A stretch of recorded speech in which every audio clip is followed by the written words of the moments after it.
हम आपके साथ हैं। तो नाज़रीन, ਇਹ ਖੂਬਸੂਰਤ ਚਿਹਰਾ ਹਮੇਸ਼ਾ ਹੀ ਤੁਹਾਨੂੰ 1 ਮਿੰਟ ਚੈਨਲ ਦੇ ਉੱਤੇ ਨਜ਼ਰ ਆਏਗਾ। ਸਿੱਧਾ ਕੀ ਵੇਖਣੇ ਉਧਰ ਕੀ ਵੇਖਣੇ ਜ਼ਲੀਲਾ बेड़ा गर्क होवे तेरा।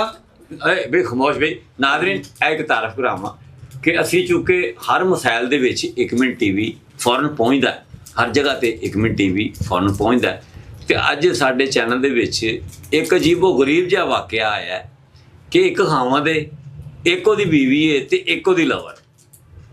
ਇਹਨਾਂ ਦੋਵਾਂ ਦਾ ਬੜਾ ਗੰਭੀਰ ਜਿਹਾ ਮਸਲਾ ਹੈ ਤੇ ਇਹਨਾਂ ਨੂੰ ਅਸੀਂ ਇਹ ਚੈਨਲ 'ਚ ਬੁਲਾਇਆ ਤੇ ਇਹ ਅੱਜ ਦੱਸਣਗੇ ਕਿ ਇਹਨਾਂ ਦੇ ਨਾਲ ਬੀਤ ਕੀ ਰਹੀ। ਜੀ ਅਸਲਾਮ ਵਾਲੇਕੁਮ। ਜ਼ਿੰਦਗੀ ਅਜ਼ਾਬ ਬਣ ਗਈ ਮੇਰੀ ਇਹਦੇ ਨਾਲ ਵਿਆਹ ਕਰਕੇ। ਯਕੀਨ ਕਰੋ ਕਿ ਰਾਤ ਸਾਰੀ ਰਾਤ ਘਰ ਨਹੀਂ ਆਂਦਾ।